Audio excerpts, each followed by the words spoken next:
All right, the deed 'tis done. I have pressed record and you have pressed play. And through an asynchronous ether, we have been brought together. This is Jay Brown Yoga Talks podcast. My name is Jay Brown, and whether you are a first-time listener or a returning friend, I'm so grateful to you that you have chosen to listen. I do hope this moment finds you faring well. And please forgive me my verboseness this week. Regular listeners know I don't always talk so fancy, but I'm in an iambic pentameter sort of mood. I was just reading some Shakespeare, which I haven't done in a very long time. It is because of a particular occasion that feels very special to me that happened earlier today. You see, my youngest daughter, Annabelle, who has been on the show a couple of times, if you want to go back and listen to the episodes I have recorded with her. Well, Annabelle, over the last year, every morning before she went to school, she had this ritual with her mother. They found this book, and it was 365 poems about nature. So like a poem for each day of the year about nature. So they've been sort of following along like with whatever month we've been in. There are these poems and they're great and they're old from the 1800s and they're often written in really, I would say sort of difficult language, but she loves it. She loves reading poetry and she has also really taken to watching classic movies, like romance movies and musicals. She has this like sentimental streak. In any case, you know, she ran out of stuff to read. We keep getting her books and she keeps running out of stuff to read. And I said, let me go up and look at my bookcase upstairs. Maybe I have something that would be appropriate for her. You know, like a lot of my books are not really like 10-year-old books. But I realized that I have a complete works of Shakespeare, like a 3-volume edition that someone gave to me as a gift when I was in the 7th grade. And I was like this budding actor. And there's like notes that I made in there and stuff. And I took down these 3 volumes of Shakespeare to give to my 10-year-old daughter earlier today. And the look in her face, she was so excited about it. And I'm hoping to like take her to a production this summer. And I remember that when I was at a young age, younger than other people, like I didn't have any other friends who were into Shakespeare, but like I was reading Shakespeare and I really stimulated my mind with that. And I feel like it's one of my greatest achievements as a parent that one of my daughters is doing that she's not only just reading, but what she's reading and to sort of pass on kind of like a family heirloom to her. It was really very special and something just so purely human about it. I guess I've been feeling really a little bit daunted by what I see happening in the world around digital technologies. You know, I've actually been asked to give a talk at this online conference about AI and yoga and the digital world and being a yoga teacher. And I've just been thinking a lot about it. Just thinking about how sometimes digital technology might be helping me to do something. And then at other times, digital technology is doing it for me. And that's where like the convenience comes in, right? But when I'm letting digital technology do something for me, whatever facility in myself or muscle inside myself that I would be exercising to do that thing that I'm letting digital technology do for me atrophies. We know that as yoga teachers, we know that if you don't use it, it'll atrophy. You lose it, right? And I think it's true when it comes to our attention and our minds. And I feel like I want to read more. And I want to read more, maybe not on a screen. I want to just read books. I haven't been reading a lot of books lately, and I don't know. In any case, It was really beautiful to pass the works of Shakespeare onto my daughter.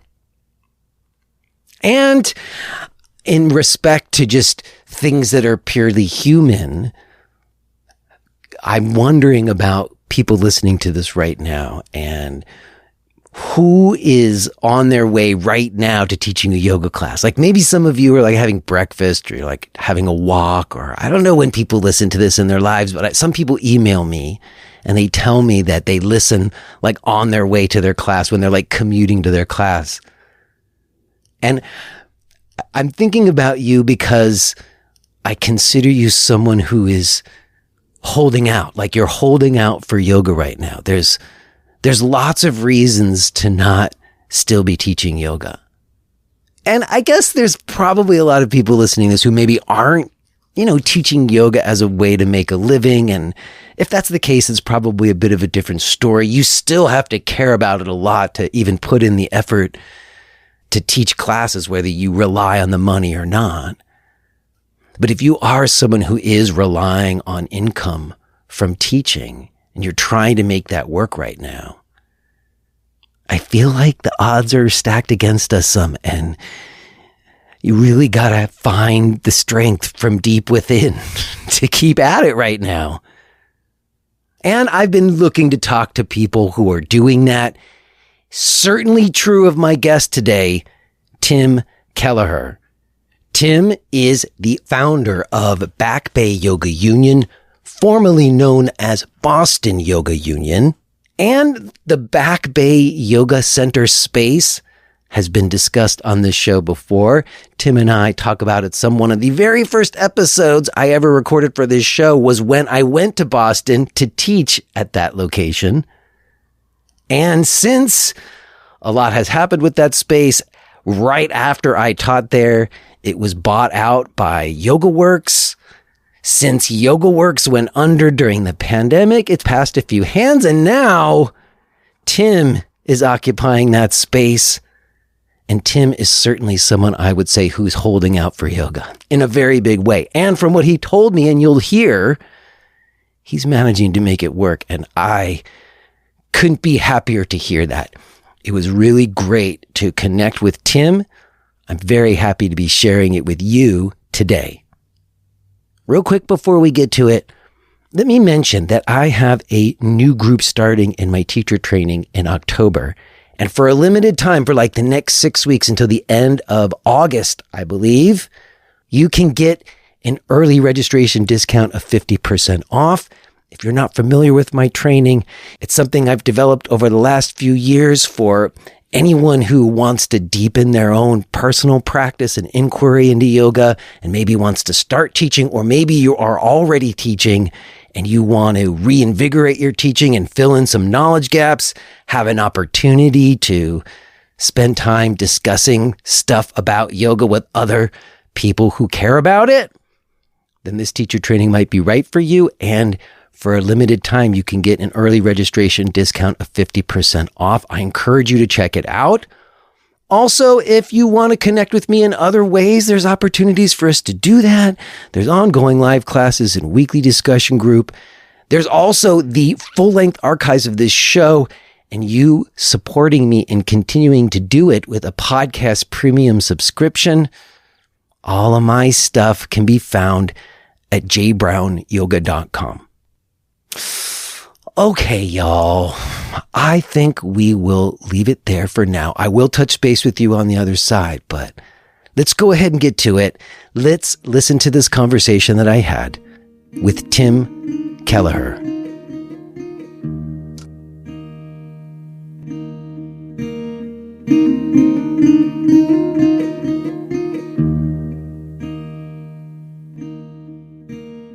Hello. Hi. Hi, Tim. Are we doing audio only? No, well, I'm only going to use the audio, but I can have the video on. Some people like it on, some people don't. I don't care, but I would like to see you. It would make me. I'm happy for that. I think for me, the idea is I don't want people to feel like they need to be on camera and like get themselves looking good and have lighting and stuff. Because sometimes these days when you do podcasts, it also involves a video element. And so like there's a lot of production, as you know, now that we all do stuff online. When you're doing video elements, there's a whole bunch of production, and I'm kind of holding true to like the old podcast, just like old radio on the internet idea. Yeah, we're gonna talk. We're just gonna talk. Yeah, just you and me. And I'm already recording, and you've probably listened. Please, let's consider ourselves having just begun. Okay. Okay. Cool. Well, how's my lighting? No. Actually, it's not bad, but from a production standpoint, you have too much backlighting. Your face is too dark. It wouldn't be good for YouTube. But I'm not doing YouTube, so we don't have to worry about that. Awesome.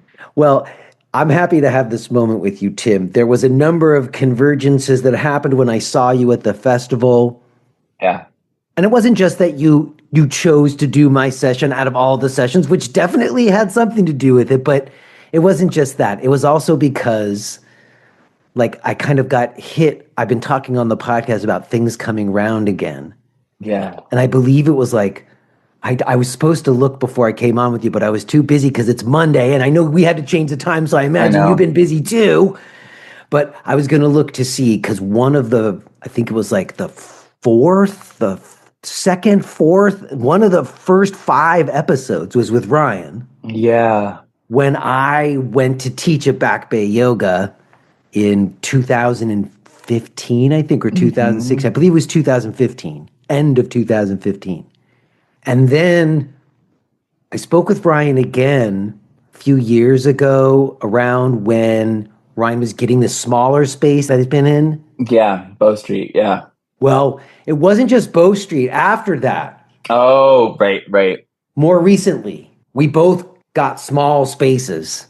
And then at that time, he mentioned to me that somebody had taken over the old Back Bay space. Yeah.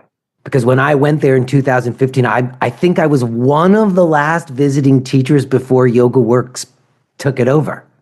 So you're the person who took over the old Back Bay space a couple years ago. Is that the deal? Yeah, it is. I am. Boston Yoga Union did. But it was, I didn't mean to. What do you mean by that? What do you mean you didn't mean to?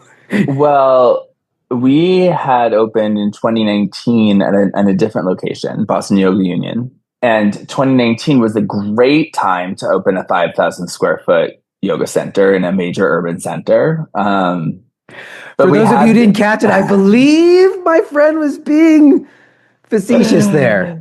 Well, we had this incredible first year and, accolades and business. And it was like in the black at the end of my first year of business.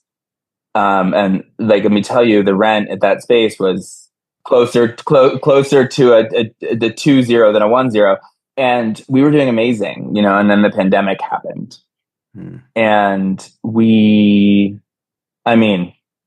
at like great personal cost, financial cost, whatever, we like survived the pandemic. I'm really actually very proud of the work we did to hold the community together. And the whole time I was just like, this is going to be over and we're going to need a community space. Like we're going to need like communal practice. The power of communal practice is, Zoom is an incredible tool for teaching and connecting, but there's nothing like a room together, and so like, I should have thrown in the towel like that second month, but I didn't, and we launched a full on production video studio and, we did all the things and, so you still have that same space that you originally got in 2019? No, I do not. You do not? No. And so the pandemic ended and and during the course of the pandemic, we had really been, I was naive in my way. Like I was, most of us, you have to be to open a place sometimes, don't you? So, the whole time the landlords were like, oh, no, it's okay. Just pay what you can. We'll figure it out later. And we'll figure it out later. And the whole time we were like, well, we need to figure it out now. But suffice it to say that like I didn't pay myself really. I paid 60% of the rent for the 2 years or so that we were closed. And the rent was $16,000 a month. So it was not it paid a lot of money. Yeah. And then the lease came up for renewal. And the landlords were like, so you owe us another $250,000. And if you don't pay us, we're going to try to take your house. What? And I was like, but you said, you know what I mean? Like we had just like, we were in a contract, we were in a lease. I put trust, I was too trusting. Yeah. And anyway, chaos ensued.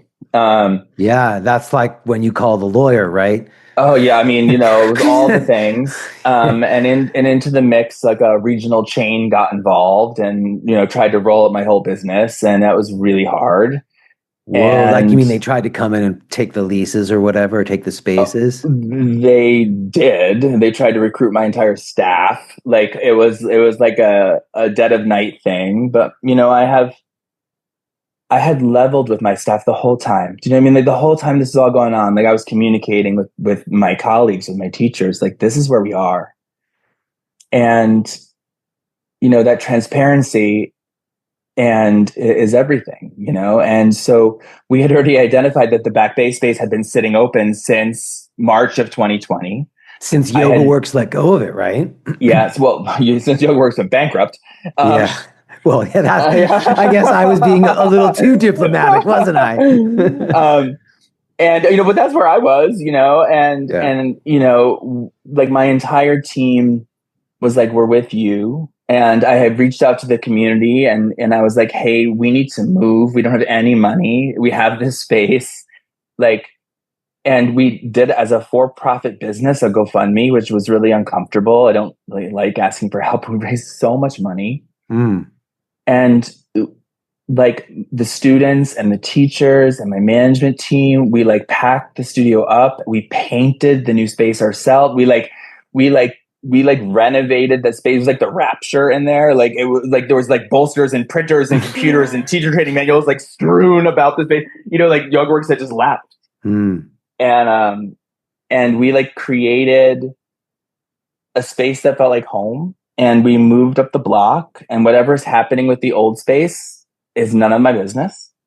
But I'm really proud of I'm really proud that I've kept the principles of yoga in the forefront of operating a studio, even in the face of like some real strong headwinds. And I'm really proud of the community that we have and the sacrifices I made because I believe so much in community spaces and the need to have them. And can I ask, is that situation with the previous landlord resolved now, or is it still pending? No, it's resolved. I mean, it's resolved, but it resolved at an enormous cost, financially, and so you did have to pay them more money. Part of it, and the involvement of the regional chain was predatory and difficult. Is that chain still in the city? There, do they have other spaces? Yeah, but keep my eyes. I've learned to keep my eyes on my own paper. And I think that in any business, you are in a market with less than ethical players sometimes, and you just learn how to hold your principles. But so we moved, and it was really rocky.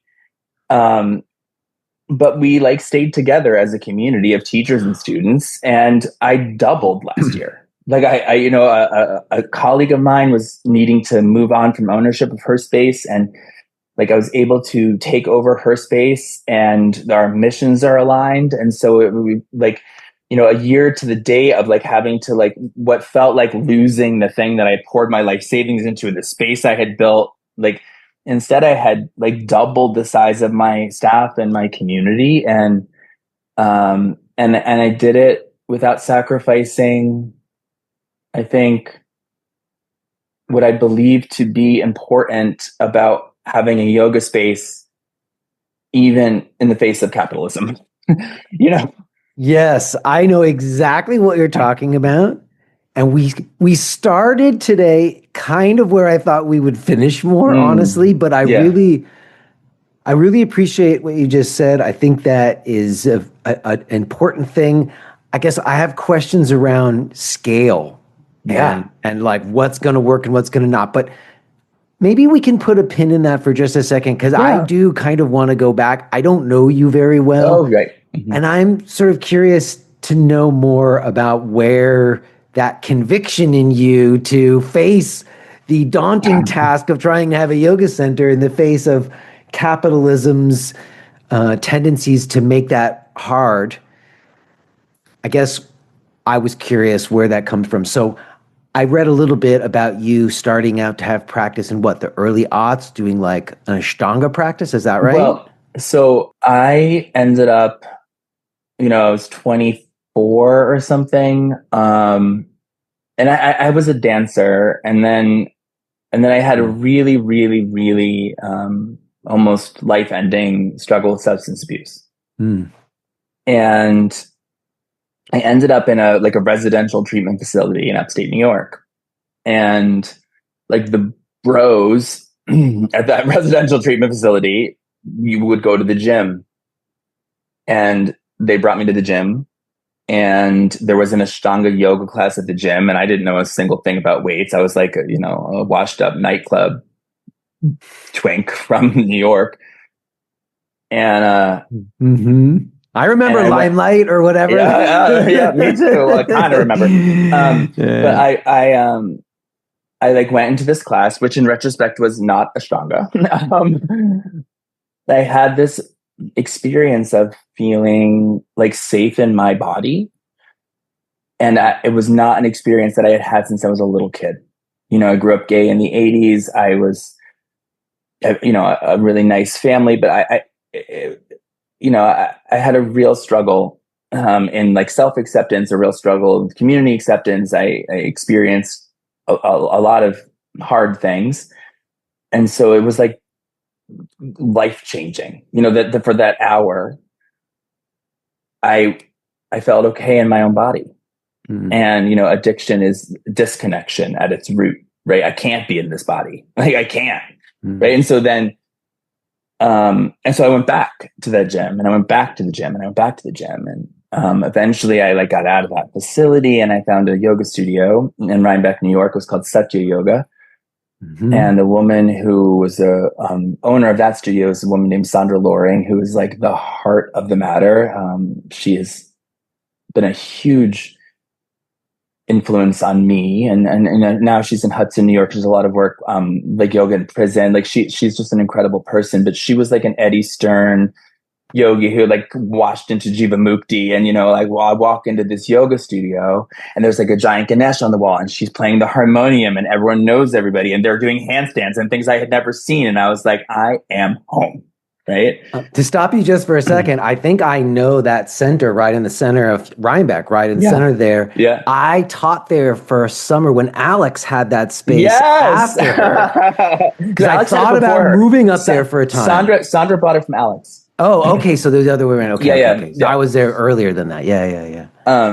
And now it's like a Pilates studio, I think, or I don't something know. like that. I haven't been to Rhinebeck in a while. But that's where I grew up, and okay. And so like I just started going, and I did a lot of 12-step recovery. I still do 12-step recovery, and 23 years of 12-step recovery. And like, I didn't have a connection to like a higher power, and it felt really impossible for me, and like I was able to find like a spiritual path that I could, like as a gay recovering Catholic person, do you know what I mean? Like I could like find a path to God or whatever that is, through practice. And so like yoga became like the cornerstone of my physical health and my spiritual connection and my, tenuous grasp on mental health. But then I just practiced, I practiced, and life happened, and I was working in business, and I practiced, and I moved to Boston, and I found Back Bay Yoga, and I practiced, and then I did the first ever Back Bay Yoga 200-hour teacher training, and I had no intention of being a yoga teacher. Everybody says that. Everybody says that. I come from a long line of teachers. My family is a long line of teachers, but like halfway through the training, they were like, "You should be teaching," and I was like, "No. Like, I like money. I'm not going to teach yoga. Yeah, that was like what, 2009 or 2010 or something like that? Somewhere right in there, yeah. And so like I graduated the training, and then David Vendetti, who you might know, who owns a big yoga center, he does a lot of festivals now, incredible man. But David hired me right out of that training and gave me classes, and I would like hide in the bathroom and hyperventilate because, like I was like, I have to change people. Like I didn't know how to just go in and teach my class. And I was, working in a studio where my teachers were working. I was like but I just felt like I had to do it. And so I had a couple classes, and then I started working at another, and then I built a career. Right? I started getting rid of business work and taking up yoga work.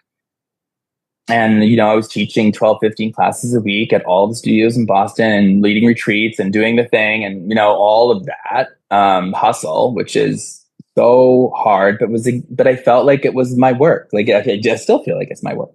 Yeah. And my practice shifted and shifted and shifted and continues to shift. And I was just in Puerto Rico, and there was an Ashtanga studio like at the end of the street where I was staying, and I was like, I'm going. So I like went and did, and it was great. Like it was great. Like I haven't done that in so long, and like 3 jump backs in, I'm like, okay, like whoa. But it was kind of exhilarating, and it just like it doesn't really matter what road you're on as long as you're headed towards that soul destination, And, even just cool that there was a spot down the street that had a class. Yep. And but dropping in our 20s isn't the same as dropping in our 40s or 50s, right? I can still hold it down-ish. I'm sure you could. I'm not saying we can't. I'm just saying it's not the same. It is not the same. You need a lot more recovery time, or at least I do. Yeah. And so then I had kids. My husband and I had a kid, and which felt like, I got married before it was legal. Like, I felt like, I didn't think I was going to get to do any of those things, and it felt important to me. But then I was looking at my 15 class a week schedule and my 2 retreats and 9 trainings and all the things I was doing. And I was like, this is not tenable if I want to parent. And at the time, it felt like the road was, I either was going to try to make myself yoga famous or whatever and go on the festival circuit, right? Or I was going to open a yoga center. Can we just put a pause right there? I think that's a very significant moment you've hit, because that was the career trajectory at one time. I don't know if it's true anymore, but it was at that time. I faced the same exact thing. You taught at like a lot of different places. You got your feet underneath you as a teacher. I thought some of that stuff you said earlier is pretty significant in terms of when taking on the role of being a teacher is so deeply tied into your own personal growth. Like it's asking something of you that you need as well. That's when I think that like people dedicate themselves to it in that way, like we started today. But I guess it's an interesting moment for me, because I was the exact same place where you start running numbers and you start thinking about, well, if I want to have a family, I thought the same thing. I can't be doing, this wouldn't work. This current situation wouldn't work. So what were the options? Like you said, there was a celebrity yoga track, but getting into that was like trying to become a famous actor or something. It was like not an easy, clear path. You kind of needed connections, or kind of get lucky and be in the right time in the right place and have someone decide that you're the person they're going to go with. Or have something branded to sell. Do you know what I mean? I'm like, I'm just teaching yoga. I don't know. I'm Tim and I teach yoga. Do you know what I mean? I didn't have a method to sell, and yeah. Well, and I think what you said there is, okay, well, the other option was make my own yoga home for myself, because you'd maybe had yoga homes in the past, and you taught a lot of different centers, and you got a good sense of how they run and when they run good and when they don't run good, and you have all kinds of ideas about how you think they ought to be run. If they only did it the way I think they should be doing it. Right. And it was then, we had seen people before us do that, right? Yep. That was a next logical thing is, oh, well, if I can figure out a way to open a center, then I can teach, and I can also make a little money off other people, and then I can also have a family. That's exactly what I did. Yeah. And so my idea was like, Boston I guess was than is, but like a really big yoga town. There was all these big studios in the neighborhoods doing really great work. And I was working at them all. Right. Mm-hmm. And so I didn't really feel like called at that time to like open. Like I felt like it was covered. Like Lynn was in the Back Bay, and David and Todd were in South Boston, and Daniel Max, who owns JP Center, which is an incredible studio in JP, was doing like the neighborhoods were all served with community owned yoga centers. Mm-hmm. And I was like, I'm gonna just open like a single room, and I'm gonna hire my like crew, and we're just gonna do yoga for yoga heads. Right. We're not going to try to be a general studio where we're trying to, there's not going to be a beginner's class on the schedule. We're not, we're just going to teach, we're going to teach we're going to teach our practice. Mm-hmm. And then I got outbid for the space, and, cause I didn't have any money. And, then, a friend and longtime student of mine, who had begun teaching herself, approached me and was like, I think we should open a studio together. I have resources. And like, when in your life do you hear like, hey, Tim, I see your dream. I have the means to make this happen, and you have all the connections and all the relationships and all the experience. And I have like the other missing piece, right? I have the resources. And so we like went into business together and, opened Boston Yoga Union together. And it was a really difficult partnership. I was going to say, honestly, I had a few people who approached me with a similar possibility, and I didn't do it because I just didn't feel confident about. No. Because they're putting up all the money, and I'm just it's all my soul. I got the soul. but without my work and without my, the money is useless without my, I don't know, cred. I had the cred. And well, how I got it was I got an SBA Community Express loan. I found a woman online who just was championing like people like me who had like really good credit scores, but no money, no assets. And she was able to like get me this $15,000 loan. And that's how I started, because I needed a little chunk to get going, Well, we spent over $200,000 renovating the space that we lost. Oh my gosh, you built out a whole space. Wow. It was gorgeous. A really special space. And she and I managed in our way to like get through our business difficulties. And, when we moved, she exited ownership. Like, the part of the deal was, so but she still works with me. She still teaches. Like, we've managed to navigate a really tough, that's cool, personal and financial time together in a way that feels like we somehow made it through. And you're still talking to each other. That's a huge win to both of our practices. I mean, a testament to both of our practices that we were able to do that. And and her teaching has taken her in way different directions, and she's really a huge asset to the community and the studio. And that feels like that was a big thing. But so we opened this studio, right? And I recruited all of my and when we opened Boston Yoga Union, I didn't have a single part-time teacher. Every single person working there was not full-time necessarily with me, but they were all full-time yoga teachers, right? They were people who had built their careers teaching yoga. And I didn't hire people who were like, I'm a neurologist and I love to teach yoga, so I do that twice a week. And so the product, I felt, was really, really strong. And it was really well received. And now, do you think so? That was in 2000. That's the 2019. That's the 2019 golden year. Because if you were in the black for your first year, That's not usual. Even places that are normal, like that are successful, usually have a plan, and you usually don't And we see did. second or third year is when you'd be looking to like hit that. You wouldn't even expect it to be in the first year. So if that did happen, that's like hugely amazing. Now, do you attribute that to? No, wait a second. So that's before you did the fundraising to Oh move, right? yeah, Yeah, yeah, yeah. So yeah. that's early on. So that was just So 2019. Do you think it so was this because of location? Do you think it was because of reputation to the teachers? What do I you think attribute that first year to? yeah, I mean I think first of all I hired or people came I don't like I hired whatever, but like the people who came to work with me were really established teachers with something to say and student followings and a deep skill set in teaching, something to offer.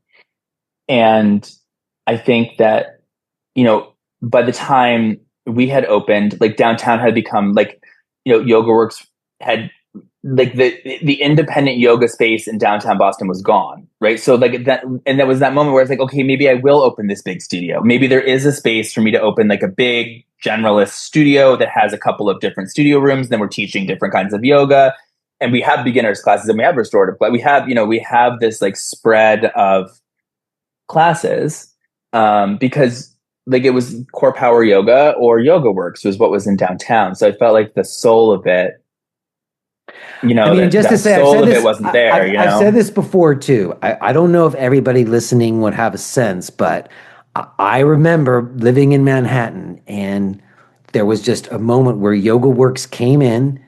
They bought up 4 centers and opened Yoga Works North, South, East, and West. Literally, just they bought they bought up independent centers and then opened up shop. I mean, that's what's happened with this regional chain in Boston, right? Is Yeah, they that you're bought up a not bunch. naming. Is that because you don't want to get any bad beef? Yeah. I, I, I I, think I know who it is. I thought about this a lot Yeah. because some of the things over the years and with that have happened have been like really, really, really. I have some justifiable anger. I have, I like Yeah, some stuff yeah, that happened that was really, really awful. yeah. And Yeah, we don't and then want I to think, poke the bear. We don't need to poke no bears. We don't no, need but let to. me finish. And I was Yeah, like, well, sorry. if there's something that I could do or say that would help me, that would help my community, that would grow my business, that would be positive and uplifting, then I would say it no matter how negative it was about the other space. But there is nothing that I could say that would move the needle. Mm. It's just putting out it's like my whether or not I'm righteous in my being wrongedness, but it doesn't like what I did was survive, and my community survived in the face of incredible odds, and that was one of the odds. Mm. And and you know so like I learned I'm really good at contracts now.